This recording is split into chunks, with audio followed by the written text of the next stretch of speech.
Hello, everyone, and welcome to this week's episode of the Muntz Report. Well, it's an exciting time of year. The Magic Millions Carnival is upon us, and the stable has kicked off the new year in flying fashion with a weekend double last week. Trainer Chris Muntz is here to chat through all the latest news on his charges. Welcome, mate. No doubt the team's up and about with that fantastic start to the new year. Really happy with them, Adam. They're all racing terrific in strong races. They are all really racing competitively and certainly going as well as I could ask. Yeah, well, it was a great week, wasn't it? Smart Meteor made it 2 wins from his past 3 starts. And David, as he's affectionately known, has now won over $335,000 in prize money. So he's having a great prep. He is. He's a really lovely horse. He's such a dude around the stable. He's very quiet, the easiest horse to ride. And he's really, the last 12 or 18 months, he's just matured, I suppose, and just loves the routine. And he probably does better in a stable than what he does in a paddock. He gets well looked after, 3 feeds a day, and enjoys himself. So he's in a good frame of mind. He just loves a bit of company, David, and the results are there, aren't they? So well done to those sets of connections with Smart Meteor. And then Outback Gladiator, he's also in form. He made it 2 wins on the trot, and what a preparation he's had after, he had that 1 win and then was sort of knocking on the door, and he's just gone bang, bang. Yeah, look, since we've got him out over a trip, he's really come into his own.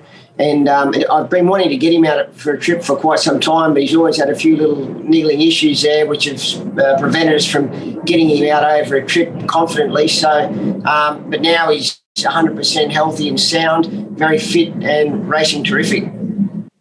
Yeah, well done to everyone involved with both those winners there, and let's see if the run can continue this week. On the feature race runners last week, let's just touch on those quickly as well. You had Stampy and Centerfire in stakes races, but I believe they're both off to the paddock for a well-earned break. Both gone to the spelling paddock. Yeah, I was proud of both horses, particularly Stampy on a heavy track. He was up on the speed and pestered by a horse outside of him, and he still fought on really, really bravely. And Centerfire, she just wanted to go, but with the track being as heavy as it was, she struggled. So she'll come back a very strong mare. And both horses have got good ability, and they'll win their right races when they come back. Yeah, I'm sure they will. Both done themselves proud this preparation. Okay, well, as we mentioned, it's a big weekend of racing at the Gold Coast for the $1.5 million Aquis Race Day, which is now a really exciting build-up to Magic Millions Day the following week, a 2-week sort of extravaganza.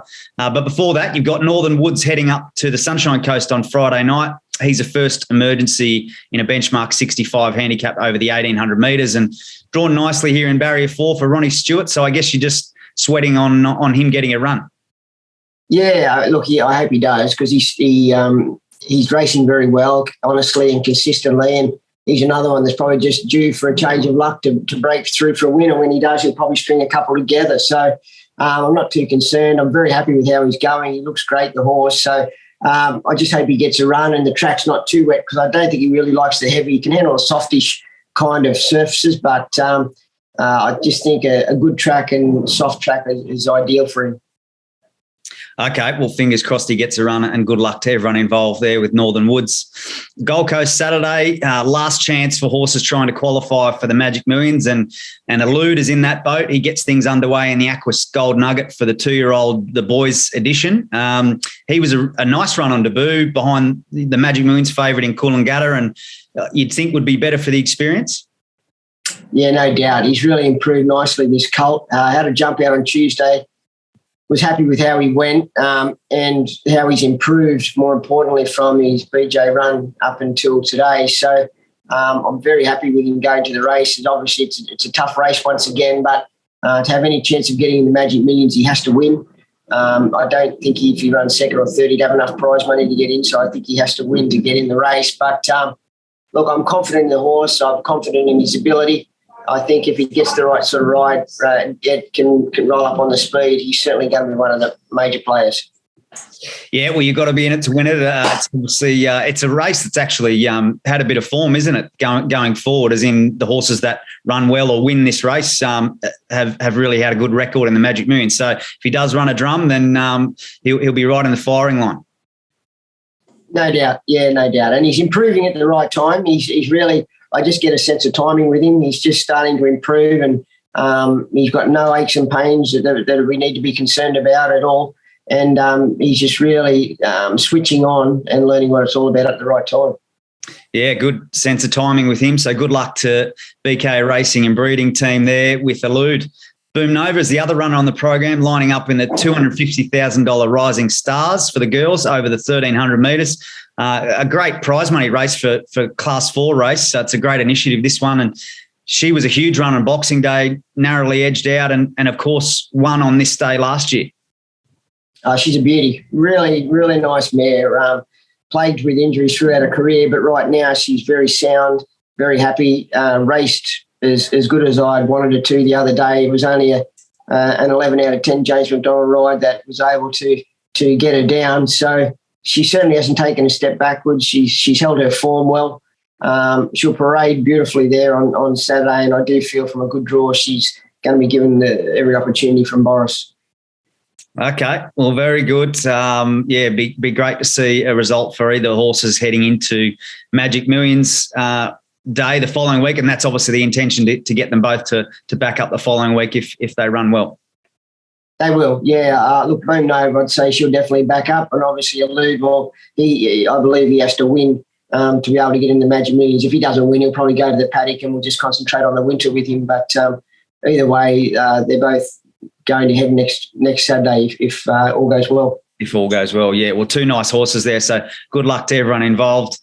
We then move over to the Ipswich Provincial meeting on Saturday. Like a lark, a 2-year-old here is looking to kick off his career. Just hasn't had any luck with race meetings and tricky draws, and he's again drawn a bit tricky here. Yeah, well, 12 out of 12 again sort of makes his life a bit difficult, but he's probably going to have to go around. It's a maiden and he's ready to go to the race. He's got a couple of trials under his belt. He's fit enough to go to the races. So we'll probably send him on Saturday. We'll learn a bit more about him. I'd probably think that from that draw, Ryan's going to have to ride him a little bit conservatively and let him finish off his race that way. But look, he's a lovely horse, got a terrific nature and constitution about himself, and I'm sure he'll acquit himself really well there on Saturday. Okay, spill the beans, 2-year-old gelding there. So good luck to everyone involved. Exciting time to see him kick off his career. We then move over to the benchmark 65 handicap over 1350, where Jabali Gold is entered here, drawn nicely in barrier 5 with Michael Murphy to ride. And he jumped up in grade last start, but wasn't given much peace in front. No, he just went way too hard, and that took away from his finish. So I've left him a little bit of time between runs. It took a fair bit out of him that run, so I've just backed off him. From a good draw there on Saturday, I'll be hoping that Michael can just put him in behind 2 or 3 and just give him a good conservative ride. And I'm sure the horse will then be able to close off his race a lot better than what he was the other day when he was ridden too hard. So he's in good form. He looks fantastic, and I can't fault him going into the race. Okay, well, sounds like it's a nice race for him. So good luck to the Hancock's Bloodstock team and all the ownership group there. We then move over to the Class 1 handicap over the 1350, where Black Widow and Military Gambler line up here. Military Gambler is second up after finishing 5th over the 1,000 metres. And I guess the important thing here is you're stepping him up in trip. Yeah, I am. Yeah, he's a horse that's wanting to get out to a mile. They just went way too quick for him first up. He needed a good gallop. So we went straight to the 1350. I'm probably hoping for a little bit more give in the track. He seems to be a horse that I do believe likes a bit of sting out of the ground, a little bit of weight to lump. But I'm sure that, the good draw and experienced rider with Ryan Wiggins on board, he'll be able to offset that, and he'll race very, very competitively. I just hope he can get his sort of momentum going at the right time at Ipswich, with it being the tight little track it is. Yeah, sure. Well, it'll be good to see him back in form, because he's a horse that really announced himself, didn't he, during his first preparation? Yeah, well, he's a good galloper. He just the day we ran him at Eagle Farm took a bit out of him, and he's just sort of lacked a bit of confidence since then. And but I do feel, as I said before, if the track's a bit of sting out of it, he'll let down and he'll race very well. Okay, well, good luck to everyone involved there with Military Gambler. And then Black Widow, Manu Potgeider to ride here, and he's second up after finishing 9th when resuming at the Gold Coast on Boxing Day. So I guess you're looking for improvement from him. Yeah, it was a little bit below what I expected from him first up. I did think he'd race a lot better than that. So he's got no excuses this week. Good draw, lightweight. He'll be given every opportunity from there. So I just hope that he's able to do so and take advantage of a good barrier and be able to race just behind the leaders to give him a chance to run on and hopefully win or run well. You know, he's just a good, honest galloper. And like I say, I just feel that from a good draw and no weight on his back, he should certainly improve there for us on Saturday. Okay, well, good luck to everyone involved there. Hopefully you see a bit more from Black Widow. Okay, well, they're the runners for the weekend, mate. It's an exciting week of racing heading into Magic Millions. And speaking of, I know you'll be busy inspecting yearlings, looking for the next champ over the next few days at the sales complex. And you caught up with bloodstock agent Arthur Hoyer this week. You'll again be teaming up? Yeah, well, Arthur's finally been able to get back to Australia. It's been 2 years since he was here, and we've certainly missed his smile. He's a good man, and he knows his horses very well. So it'll be good talking with him, and of course, Julian as well. Julian does a great job looking at yearlings and sourcing the right sort of yearlings. So they're two very smart guys, and it's always good to do work with them. Yeah, very good. Well, obviously both bloodstock agents that you've had success with in the past. So no doubt you'll be busy rummaging through the catalogue and swapping notes. So all the best with that. We'll keep an eye on the purchases as they come through. And it's a big couple of weeks. So good luck to everyone. Exciting times and have a great weekend. Good on you. Thanks, Adam.